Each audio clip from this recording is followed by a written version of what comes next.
اللہم صلی علی سیدنا مولانا محمد وعلی آل سیدنا مولانا محمد وبارک وسلم وصلی علیہ۔ بسم اللہ الرحمن الرحیم۔ بتوں کا ملبہ کچھ سمجھا رہا ہے۔ کیا آپ کندھار، ہلمند اور زیگان کا سفر کرنا چاہتے ہیں؟ کیا آپ خوست، پکتیا، پکتیکا اور غزنی جانا چاہتے ہیں؟ کیا آپ کو میدان، وردک اور گردیز جانے کا شوق ہے؟ اور ہاں، آپ تورا پورا کے پڑوس میں واقع ننگرہار، جلال آباد کی سیر کریں گے؟ جی ہاں، دل تو چاہتا ہوگا، مگر وہاں تو امریکہ کا قبضہ ہے، شمالی اتحاد کا راج ہے، راہ کی حکومت ہے، موساد کی اٹھک بیٹھک ہے، یعنی بہت خطرہ ہے۔ سنا ہے طالبان حملے کرتے ہیں، القاعدہ والے بھی خشک پتھروں کے نیچے چھپے ہوئے ہیں، اور چور ڈاکو دندناتے پھرتے ہیں۔ وہ ٹھیک، مگر تفریح پہ تو بہت ہے، بالکل خالص، ملاوٹ سے پاک، ریفرینڈم سے زیادہ شفاف، بنیادی جمہوریت سے زیادہ مست، اصلی چرچ ملتی ہے، ویڈیو کی دکانیں اور ناچ گانے کے اڈے بھی، سبھی کچھ کھل گیا ہے، مگر ہم تو نیک لوگ ہیں۔ اچھا یہ بتائیں کہ افغانستان جانا ہے یا نہیں؟ بھائی کیوں لے جانا چاہتے ہو؟ ایک عجیب تماشا دکھانا ہے، عجیب و غریب تماشا۔ جی ہاں، ساری دنیا کو تماشا بنانے والے کا عبرتناک تماشا۔ ٹکٹ، پاسپورٹ کا کیا بنے گا؟ چھوڑیں ٹکٹ پاسپورٹ کو، آئیے سادی کا ہاتھ پکڑیے، آنکھیں بند کیجیے، فرضی پاسپورٹ تھامیے، ہوائی جہاز پر بیٹھیے اور پہنچ گئے جنوبی افغانستان۔ یہ ایک گورنر ہاؤس ہے۔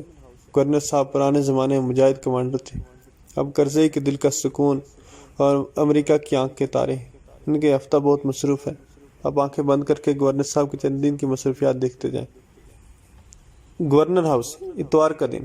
واخر بچہ کدھر گیا؟ آ گیا صاحب۔ وہی ابھی تک کمرہ میں ٹی وی میوی نہیں لگایا؟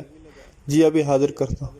ایک ٹی وی نہیں، 4-5 لگاؤ، ایک پر انڈیا والا فلم، دوسرا پر امریکہ والا، اور باقی پر رنگین رنگین شاشہ پلموں نہ لگاؤ۔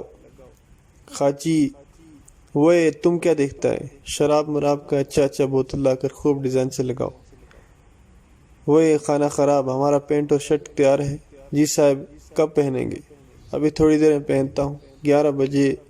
وہ کاپر کے بچے آ رہے ہیں، میرے کو تو پینٹ پہننا بھی نہیں آتا، مگر کیا کریں، مجبوری ہے۔ جتنی دیر پہنتا ہوں ایسا لگتا ہے ٹانگیں جہنم میں پھنسی ہوئی ہیں۔ گلباز خان کو بلاؤ، وہ ترجمہ ٹھیک کرنا، اور چرس والے سگریٹ۔ جی تمام مہمانوں کے سامنے میز پر حاضر ہوں گے، آپ فکر نہ کریں، بس آپ لباس بدلیں، پگڑی اتاریں، پینٹ چڑھائیں، ٹائی لٹکائیں۔ وہ کمرہ تو دیکھو ٹھیک ہے؟ جی صاحب بہت زبردست، امریکی بہت خوش ہوں گے، مگر دیوار پر عورتوں کی تصویر اور لائٹ میوزک ہوتا تو اچھا تھا۔ وہ خوچا، جلدی جلدی فوٹو لگاؤ اور میوزک بجاؤ، ہم ابھی آیا۔ امریکی وفد پہنچ گیا۔ امریکی وفد۔ گورنر صاحب نے خوب ہاتھ دبا دبا کر مردوں اور عورتوں سے مصافحہ کیا، شراب کی بوتلیں چھاگ انڈیلنے لگے، چرس کے سگریٹ سلگنے لگے۔ مہمانوں کے بیٹھتے ہی گورنر صاحب نے تالی بجائی، کچھ عورتیں اور مرد اندر آ کر ناچنے لگے۔ گرم پلیٹوں میں دمبے کے کباب دھواں اڑا رہے تھے، امریکی مست ہو رہے تھے۔ طوفان تھما تو بات چیت شروع ہوئی۔ گورنر صاحب، ہم یہاں آ کر بہت خوش ہیں، آپ تو بہت روشن خیال اور ہم سے محبت کرنے والے ہیں۔ جی تابع دار، ہم کو آپ اپنا غلام سمجھو، آپ اس پورے صوبے کی فکر نہ کریں، ہم نے 500 القاعدہ والے مار دیے۔ گلباز خان نے آنکھ مار کر گورنر صاحب کو بتایا۔ 50 کہیں۔ گورنر نے آنکھیں نکال کر گلباز کو گھورا۔ خانہ خراب، جو بتاتا ہوں وہی ترجمہ کرو، اور ہم نے 5000 طالبان مار کر دفنا دیے ہیں، ہمارا لائق جو خدمت ہو، ہم بالکل حاضر ہیں۔ امریکی وفد نے خوشی سے تالیاں بجائیں، پھر پوچھا آپ ڈرگز کے لیے کیا کر رہے ہیں؟ گورنر صاحب نے کہا ہم ڈرگز کے لیے بہت کام کر رہا ہے، آپ لوگوں کو بھی ابھی خالص پلایا ہے۔ ہم نے اعلان کیا ہے کہ جو ملاوٹ والا مال بیچے گا ہم اسے الٹا لٹکائے گا، اور جو چور کا بچہ مہنگا بیچے گا ہم اس کی کھال اتارے گا۔ گلباز نے اب سر ہاتھوں میں پکڑ لیا۔ امریکی وفد کے ایک ممبر نے کہا please translate mister Gulbaz. Gulbaz نے کہا گورنر صاحب نے کہا ہے کہ مجھے 2 منٹ کے لیے باہر جانا ہے، اگر آپ مائنڈ نہ کریں۔ وفد والوں نے کہا بالکل نہیں، گورنر صاحب جا سکتے ہیں۔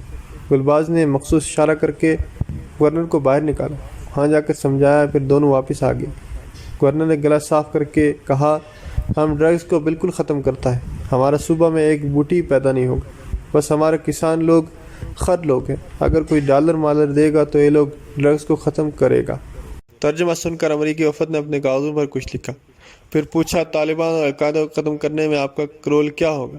ہم ان کا نسل بھی مٹا دے گا، بس کچھ گاڑیاں ماڑیاں کم ہیں۔ جنگ میں جو ہمارا مجاہد زخمی ہوتا ہے اس کے علاج کا مسئلہ ہے، بس اگر اس 10-20 ملین ڈالر ملے تو اس علاقہ میں دہشت گرد لوگ بالکل ختم ہونا مانگتا ہے۔ امریکی وفد خوشیاں سمیٹتا چلا گیا۔ گورنر صاحب بھاگ کر دوسرے کمرے میں گئے، پینٹ کو خوب زور سے کھینچا، 8 گز کی ڈھیلی شلوار پہنی، جانے والے مہمانوں کو ایک موٹی سی گالی دی اور اپنی گورنری میں مصروف ہو گئے۔ گورنر صاحب، جمعہ کی رات، ہمارا پگڑی کدھر ہے؟ جلدی لاؤ، وہ ظالم کا بچہ، یہ ٹی وی کمرہ سے نکالو، خانہ خراب، تم یہ دیوار سے پوٹو موٹو ہٹاؤ، خانہ کعبہ کی تصویر لگاؤ، ہمارا تصویر کدھر ہے؟ یہ ہے صاحب، 2-3 تصویر میز پر بھی رکھو، ابھی کچھ مہمان آتا ہے۔ پورا گورنر ہاؤس سے گانے مانے کا آواز نہ آیا تو پھر ہم سے برا کوئی نہیں ہوگا۔ ہمارا ملا کہاں ہے؟ اس کو لا کر بٹھاؤ، کاوا ماوا جوڑ کرو، زمزم گلاس میں بھر کر رکھو، مدینہ والی کھجور پلیٹوں میں ڈالو، اور سنو، مہمانوں کو پچھلے خفیہ دروازہ سے لاؤ، ارد گرد نظر رکھو، مہمانوں کو آتے جاتے کوئی نہ دیکھے، باہر کا بتیاں بجھاؤ۔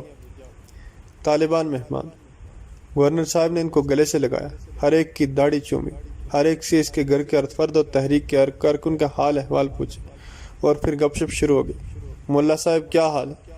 مشر ملا کا، الحمدللہ خیریت سے، میرا بہت بہت سلام ہونا ان کو دو اور بتاؤ، ہم اب بھی ان کا تابع دار ہیں، جتنا گولی اسلاف کو مجاہدین مانگتا ہم پورا کرتا ہے۔ یہ کافر کا بچہ امریکی جلدی یہاں سے جاتا ہے، پھر ہم آپ کی حکومت میں شریعت نافذ کرتا ہے۔ ہم لوگ کسی قرضئی مرضئی کو نہیں مانتے، بس قوم کا مجبوری ہے، اگر ہم گورنر نہیں بنتا تو کوئی دوسرا خنزیر بچہ بن جائے گا اور اسلام کو نقصان پہنچائے گا۔ آپ کے سپاہی ہمیں تنگ کر رہے ہیں۔ کون خر بچہ تنگ کرتا ہے؟ ہم آپ کو خصوصی خط لکھ دیتا ہے، بس پھاٹک پر دکھاؤ اور گزر جاؤ، اور کوئی خدمت بس مہربانی۔ ملا صاحب نے بولا کہ ہمارے لوگوں پر حملہ نہیں ہونا چاہیے۔ تابع دار، ہم تو ایسا سوچ بھی نہیں سکتے، کبھی غلط فہمی میں کچھ ہو جائے تو ملا صاحب مجھے معاف کر دیں۔ میں نے روس کے خلاف جہاد کیا، میرا بڑا بھائی شہید ہوا، میں اب بھی مجاہد ہوا، پکا مجاہد۔ گورنر ہاؤس، منگل کا دن۔ صاحب، آج طور کاپر کالے کافر آتا ہے، انڈیا والا۔ جی صاحب، کمرہ کیسے سیٹ کرنا ہے؟ بس اتوار جیسا بناؤ، اور وہ لمبا والا خر بچہ، کیا نام ہے اس کا؟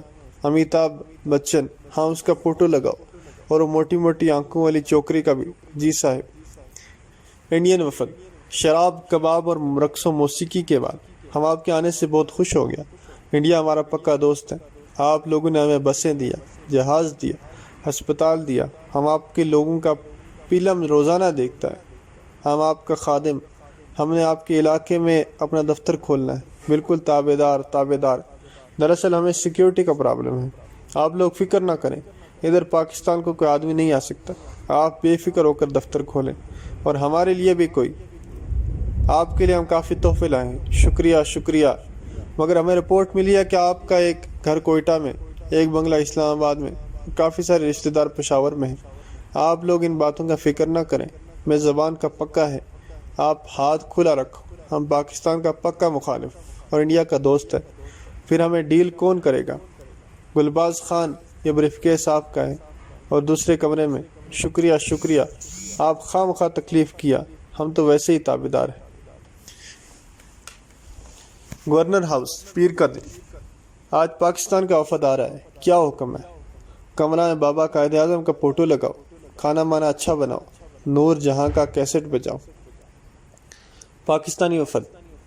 ہم آپ سے مل کر بہت خوش ہوتا ہے، پاکستان افغانستان دونوں ایک ہے، ہمارا دوسرا گھر پاکستان ہے، ابھی بھی ادھر چکر مکر لگانے کا دل کرتا ہے، وہاں سب لوگوں کو بہت بہت سلام۔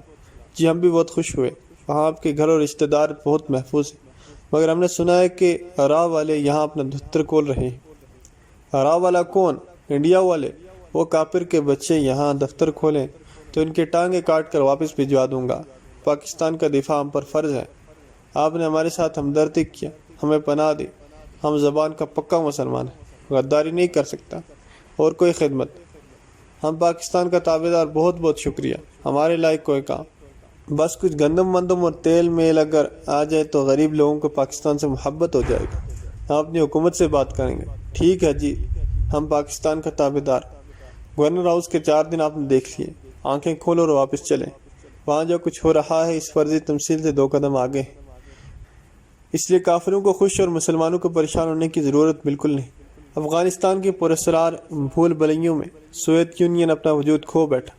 اب امریکہ وہاں سر مار رہا ہے اور اپنی آبرو گنوا رہا ہے، اور سوئی چکر کاٹ کر واپس اپنی پرانی جگہ آنے کو ہے۔ بامیان کے بتوں کا ملبہ باقی بتوں کو یہی بات سمجھا رہا ہے۔ لا الہ الا اللہ، لا الہ الا اللہ، لا الہ الا اللہ محمد رسول اللہ۔